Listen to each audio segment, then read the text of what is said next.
예수님이 잡혀가시기 이틀 전, 그 마지막 유월절이 오기 이틀 전에 예수님은 제자들에게 꼭 하시고 싶은 말씀을 지금 24장, 25장을 통하여 계속 말씀하고 계십니다. 그것은 바로 깨어 있으라, 준비하라, 그날이 온다, 내가 다시 올 것이다 라는 그 제자들을 향한 메시지를 선포하고 있습니다. 그것은 또한 이 시대의 마지막 시대를 살고 있는 저와 여러분에게 주시는 하늘의 메시지입니다.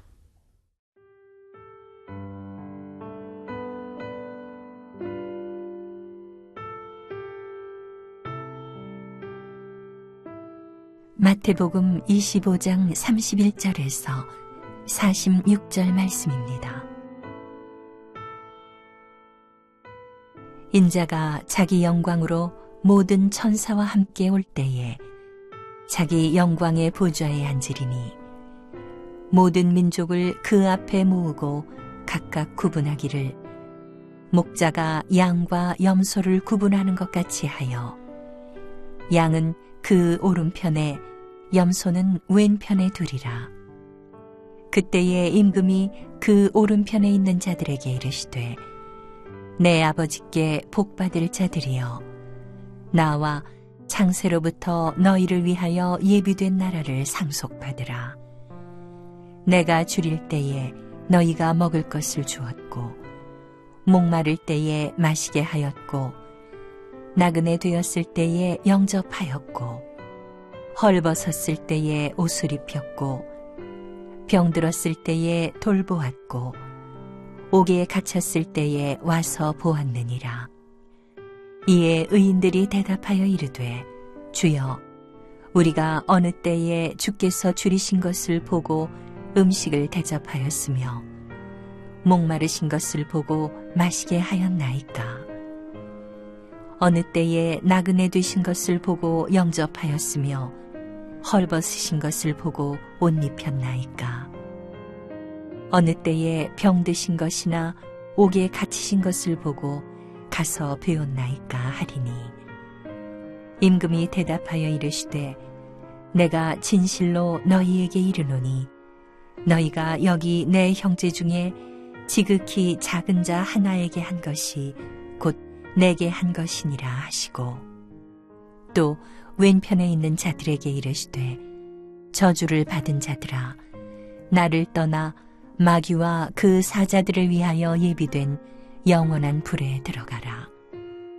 내가 줄일 때에 너희가 먹을 것을 주지 아니하였고 목마를 때에 마시게 하지 아니하였고 나그네 되었을 때에 영접하지 아니하였고 헐벗었을 때에 옷 입히지 아니하였고 병들었을 때와 옥에 갇혔을 때에 돌보지 아니하였느니라 하시니 그들도 대답하여 이르되 주여 우리가 어느 때에 주께서 줄이신 것이나 목마르신 것이나 나그네 되신 것이나 헐벗으신 것이나 병드신 것이나 옥에 갇히신 것을 보고 공양하지 아니하더이까. 이에 임금이 대답하여 이르시되 내가 진실로 너희에게 이르노니 이 지극히 작은 자 하나에게 하지 아니한 것이 곧 내게 하지 아니한 것이니라 하시리니 그들은 영벌에 의인들은 영생에 들어가리라 하시니라. 예수 그리스도가 재림하시는 그날 하나님 나라가 임하는 날이요 그날이 바로 심판주로 그분이 오시는 날이요 새하늘과 새 땅이 임하는 날입니다. 그는 주의 오른편에 왕의 자리에 앉아 이 온 백성을 열방을 심판하실 심판주가 되실 것입니다. 그날에도 여전히 또 두 종류의 사람이 있다고 오늘 성경은 말하고 있습니다. 31절 32절입니다. 인자가 자기 영광으로 모든 천사와 함께 올 때에 자기 영광의 보좌에 앉으리니 모든 민족을 그 앞에 모으고 각각 구분하기를 목자가 양과 염소를 구분하는 것 같이 하여 양은 그 오른편에 염소는 그 왼편에 두리라.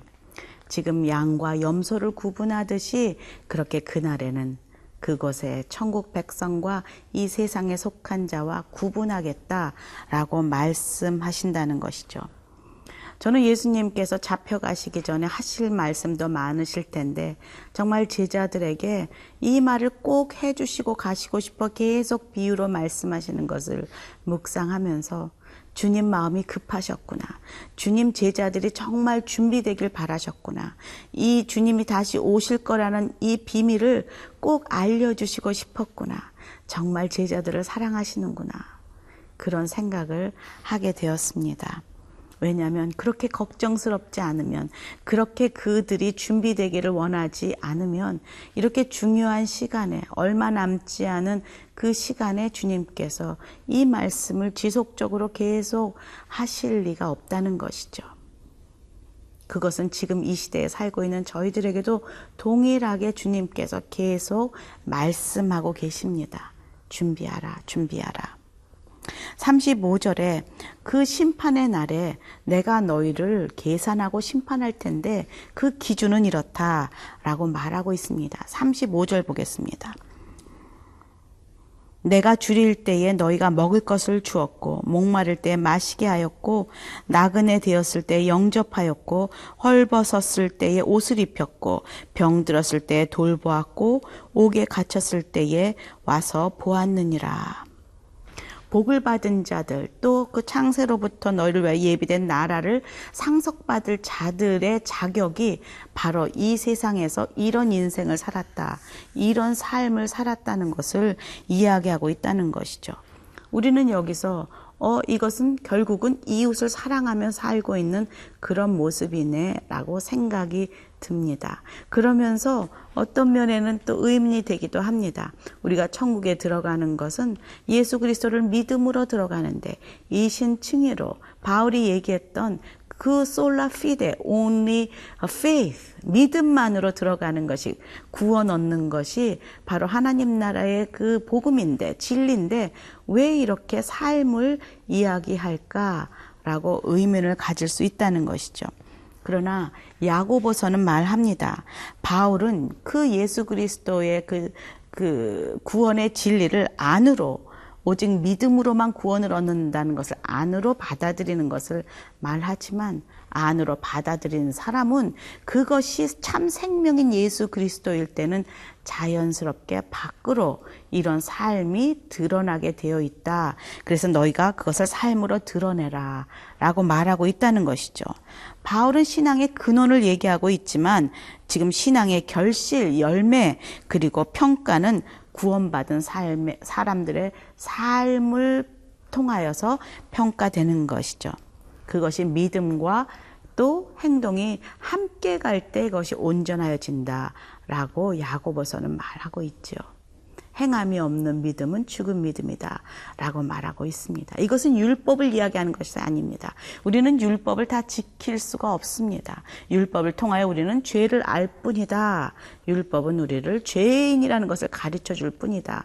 하지만 이런 삶은 생명이 내게 들어갔을 때에, 내 안에 생명이 있을 때 자연스럽게 열리는 예수 그리스도의 성품이라는 것이죠.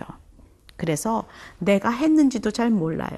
왜냐하면 내가 힘들여서 율법을 행하듯이 그렇게 한 것이 아니라 예수님을 닮고 싶고 예수님이 내 안에 계시기에 이제는 내가 산 것이 아니 오직 내 안에 예수 그리스도께서 사시는 것이기에 이제 내가 원하는 대로 산 게 아니라 주님의 마음대로, 주님의 뜻대로 그렇게 살다 보니까 이런 열매를 맺게 되는 것이죠.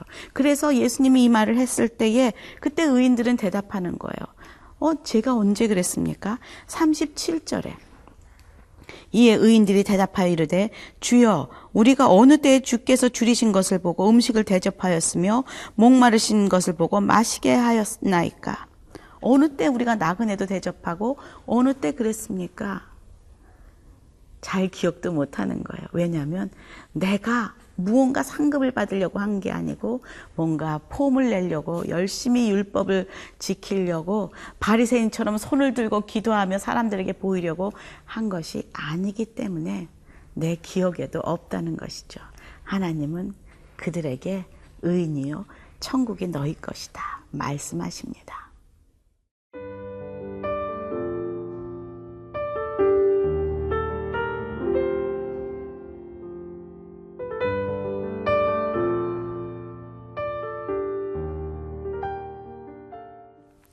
주님의 이름으로 섬기고 봉사하고 그리고 선행을 한 것, 사랑을 베푼 것은 헛된 것이 없습니다. 40절입니다.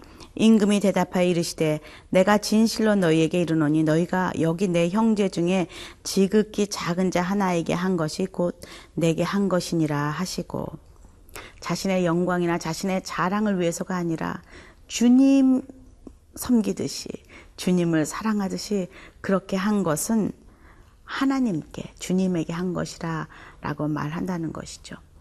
예전에 저는 공항에서 어떤 분을 돕게 되는 그런 일이 있었습니다.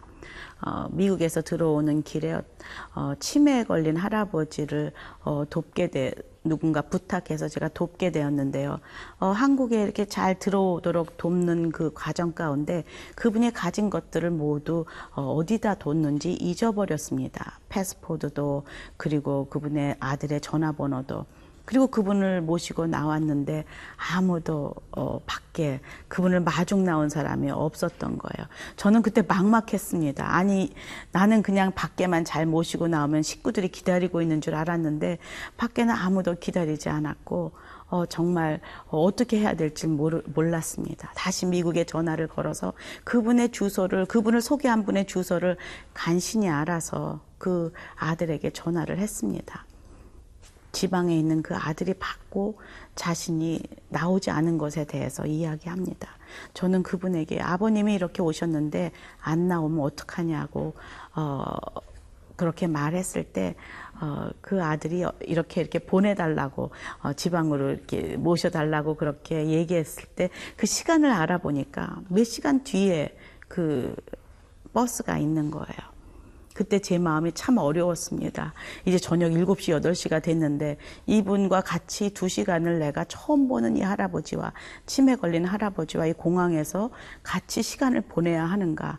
마음이 어려워지기 시작하면서 공항에서 만나서 나에게 그분을 넘겨준, 예전에 함께 교회 다녔던 그분이 좀 원망스러워지기까지 했습니다. 그때 제 마음에 어떤 마음이 들었냐면 그분을 쳐다보면서 주님이세요? 라고 물어보게 되었습니다. 근데 제 마음에 그분이 주님이라는 마음이 들어온 거예요. 그리고 나선 제가 변화되는 것을 보았습니다.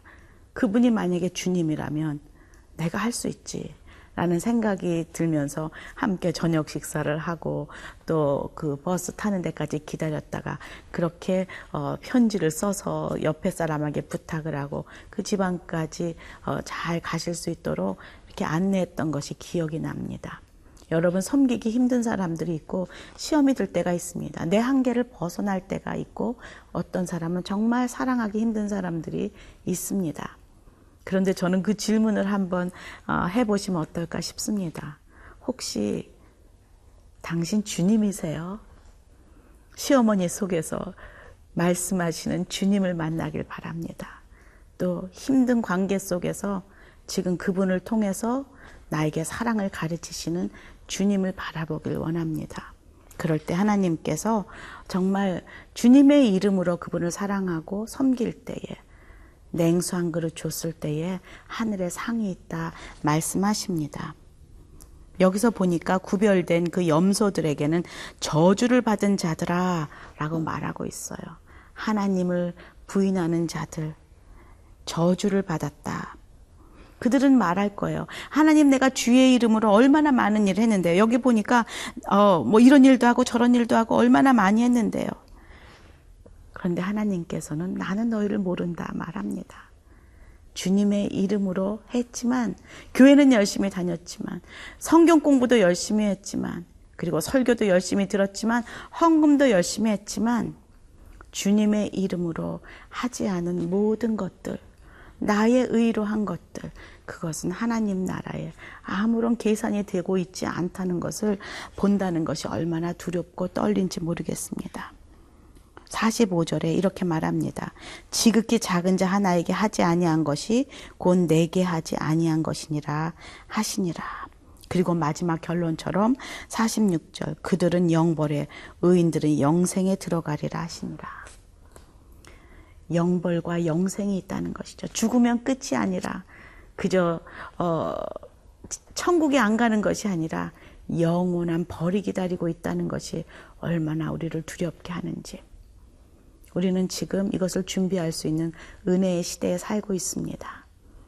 나의 삶을, 인생을 어디에 투자하고 있는지, 그리고 내가 돌아보는 사람들은 누구인지, 하나님이 보시는 그 작은 자가 누구인지 오늘도 주님의 눈으로 내 이웃을 바라보는 은혜가 있기를 간절히 소원합니다. 예, 함께 기도하겠습니다. 하나님, 오늘도 말씀 속에서 주의 마음을 깨닫습니다. 작은 자에게 한 것이 나에게 한 것이라. 하나님, 나의 주변에 작은 자가 누구인지 오늘도 주의 눈으로 믿음으로 바라보는 하루가 되게 하여 주시옵소서. 예수님 이름으로 기도합니다. 아멘.